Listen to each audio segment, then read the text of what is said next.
Kroger Tenderay Beef. No other beef so fresh can be so tender. Presents Hearts in Harmony, transcribed. During these Thanksgiving holidays, we know that you're taking extra care to make sure that each meal is a success. But it's no problem to serve an outstanding meal anytime when you serve Kroger quality beef. Yes, just serve Kroger quality beef, and you'll find your meal has plenty of eye appeal and taste appeal for that family of yours. And when you visit your nearest Kroger store and buy Kroger quality beef, buy it with confidence, for it's the very best beef you can get right now. It's delicious, it's tender, it's juicy, and it's bound to be a wonderful treat for you and your family. Watch how delighted your folks are when they see what's on the menu, for beef is almost everybody's favorite meat. Yes, lady, you can be sure of delighting everybody when you serve your family's favorite cut of Kroger's quality beef. Visit your Kroger store, step up to the counter, and ask for Kroger quality beef the way you like it best. And remember this, Kroger quality beef is the best beef you can get right now. Buy Kroger quality beef with confidence at your neighborhood Kroger store. And now, Hearts in Harmony. When Professor Rogers found evidence that Suzanne Gibbs was probably hiding in New York, her husband Pat went to New York to search for her. He'd been looking for almost a week now without results. And now he's home again, reporting his failure to his sister, Penny. First day in New York, I thought I had a good lead, Penny. In fact, I thought I saw her walking down the street. But it wasn't Suzanne, of course, was it? I don't know. I lost her in the crowd. Oh, it probably wasn't Suzanne at that. But it certainly looked an awful lot like her. You know, New York's far different from Rossville, Penny. Down there, people don't know other people's businesses. In fact, you can live in an apartment in New York for 10 years and not know the people in the apartment across the hall. I know it seems strange, doesn't it? Here in Rossville, we know a lot of people who live even on the other side of town. Mm-hmm. Except the snobs over in the Glen Cove section. Who knows them, or who wants to know them? We know the Dodgers now. Are you kidding? Well, we know Madeline Dodge. Huh? You on the level? Yeah. She was here twice. Once for the evening, and once just to drop in and say hello. Hey, you're serious. But how'd you get to know her? Freddie Lang introduced us. Freddie Lang? Oh, now wait a minute. It's the truth. He met her accidentally. Oh. But not by accident. He's living at the Dodge mansion now. Freddie isn't living here anymore? No, Freddie isn't living here anymore. But I'm keeping his room for him. I'll expect him back one of these days. Oh, I wouldn't have him back if he walked out on me for one of the Dodge family. Why, old man Balfour Dodge is the meanest man in this state. But his daughter Madeline is one of the loveliest girls in the country. Well, with her kind of money, even I could be beautiful. Oh, Pat, you're terrible. Well, I'm also serious. You get Freddie away from that money-mad mob before they make a sap out of him. Kid's doing all right, but they'll ruin him. I know it. That's my only worry. Well, look, don't you worry about Freddie. You spend enough time on him. Get Stuart Rogers after him. After all, Freddie's his nephew. You don't know half of what's happened since you've been away. You'll never guess where Professor Rogers is tonight. Well, if he's where he is almost every other night, he's in some smelly laboratory at the university. Prepare yourself for a shock. Right now, he's dining with Madeline Dodge. What? Oh, Pat, you should see the look on your face. The professor's at the Dodges, too? Dining in splendor with a beautiful Madeline. Wow. Yep, I imagine she's wearing something quite fetching, too. What do you know? Hey, what's happened since I've been away? Has everybody deserted you? Oh, I haven't been deserted. Heck, you haven't. I go away for a few days, and Freddie moves out, and now Professor Rogers has a date with Madeline Dodge. Well, you had a reason to go away, Pat. I had no right to keep Freddie here and Professor Rogers. Oh. Well, as far as he's concerned... That's where it hurts, huh, sis? No, it doesn't hurt. In fact, if you must know, I was the one who insisted that he accept Miss Dodge's invitation. He didn't want to go. You mean he said he didn't want to go? No, I don't think he did want to. Did you have a hard time talking him into it?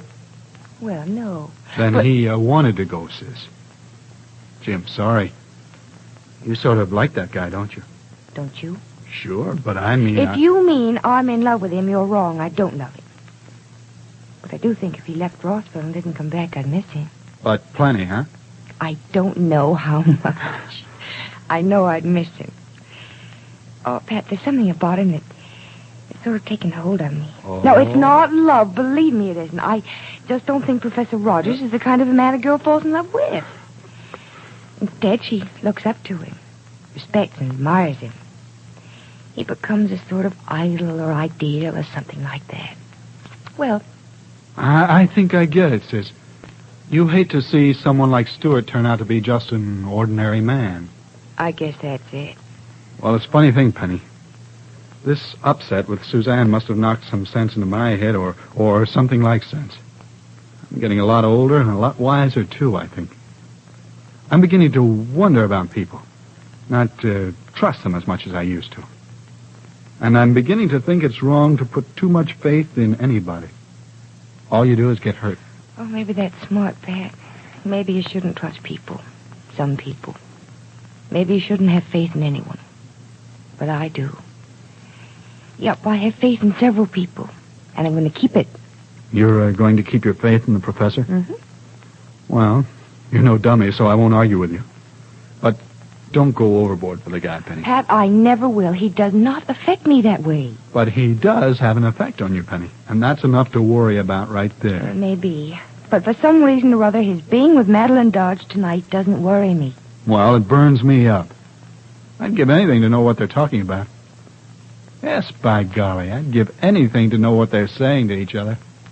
I'll bet it's great.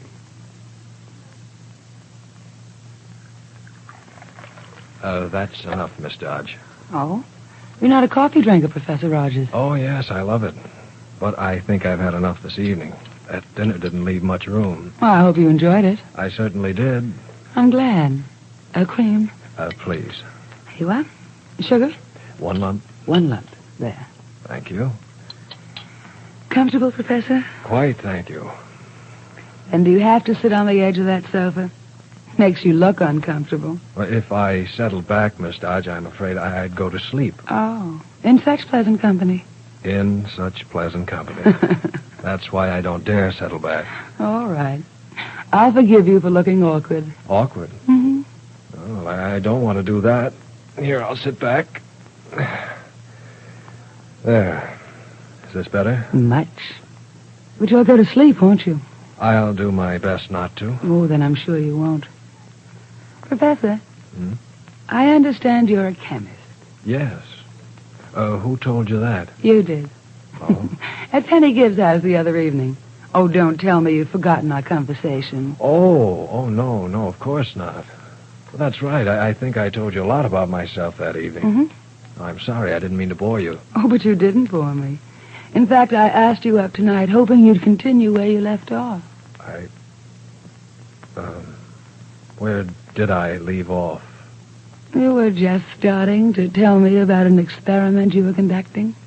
Oh, yes, the expensive one. Mm-hmm, the expensive one. How's it going? Not too well, Miss Dodge. In fact, I've been forced to set it aside for the time being. Oh, that's too bad. Why? The university doesn't have the necessary funds. Oh, what a shame. Yes, it is too bad. Well, I think it's terrible they'd let you start a thing like that unless they knew they had the money to let you finish it. Well, that's not the university's fault, Miss Dodge. They were promised an endowment by a certain time. It hasn't come through yet. Oh, that's a pity. Well, when will you get the money? I don't know. The board of directors says it might be weeks, or maybe years. The family of the man who left the endowment are contesting the will. Wouldn't you know it? Mm. Some people will do anything for money, won't they? I don't know.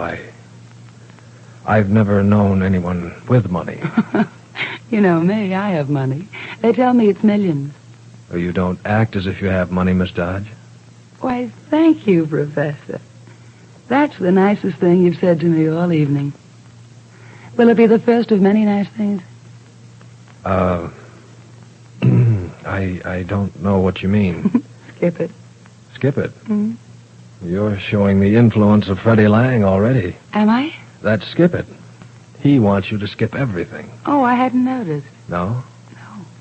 No. By the way, where is Freddie tonight? I thought he'd be at dinner with us. I didn't want to ask, though. Freddie was invited to the Forbes tonight. The Forbes? Mm-hmm. Well, who are they? Those very wealthy boors on Evelyn Road? To tell you the truth... Oh, you don't mind being told the truth, do you, Professor? No. No, in fact, I rather like it. I thought you did. Huh? Well, I hope you like this, too.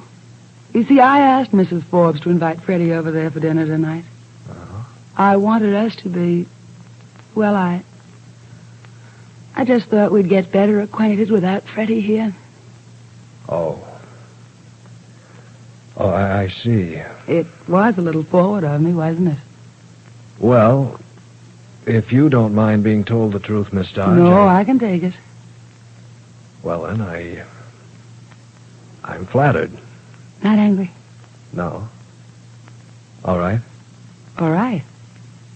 It's perfect. But it is a surprise. It is? Mm-hmm. Well, why? Why? Oh, you seem so mild, so quiet, even shy. Frankly, I was afraid I'd even frighten you. Oh. Well, I think you're harmless enough. Am I? Well, I've never been accused of that before. Well, I'm not Freddie Lang, Miss Dodge. I No, don't... you're definitely not Freddie Lang, Professor Rogers. In fact, you're quite unlike anyone I've ever known before. Perhaps that's just as well. Oh? You mean it makes this meeting more exciting? No, I didn't mean it that way. Oh, but it can be taken that way, can't it? Well, I gather it has been, hasn't it? Do you mind? Would it make any difference if I did? You're sitting back rather relaxed, Professor. You going to sleep? No, I'm not. You're wide awake. I seem to be. How about some more coffee? No, thanks. More talk? Yes, About chemistry? if you'd like. About me? I think we'll find that more interesting than chemistry. I will. Will you? I talk about chemistry every day, Miss Dodge. Madeline. Madeline. Stuart. Stuart, is that right? In some circles, they call me Stuart. Is this one of those circles? I have an idea it is. Oh. I like your idea, Stuart. We'll have to be together like this more often. Well, is this the beginning of a romance between Madeline Dodge and Professor Rogers? If it is, what will Freddie Lang do? And what will Penny Gibbs have to say? Is this the beginning of more unhappiness for her? Be sure to listen to the next dramatic episode of Hearts in Harmony. There are just no two ways about it. A dinner featuring Kroger quality beef is bound to give your family a world of pleasure. Yes, there's just no doubt about it, because Kroger quality beef is packed with plenty of downright delicious eating enjoyment. It's filled with tasty goodness and tenderness, and brimming with flavory rich juice. That's because Kroger quality beef is carefully selected from the very best beef available on the market today. And here's something else to keep in mind. Not only is Kroger quality beef the very best beef you can get right now, but you're getting it at a mighty thrifty price. So make a visit soon to your Kroger store, step up to the counter, and order a steak or roast of delicious Kroger quality beef.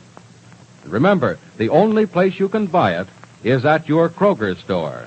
Get some soon. Now, your local announcer.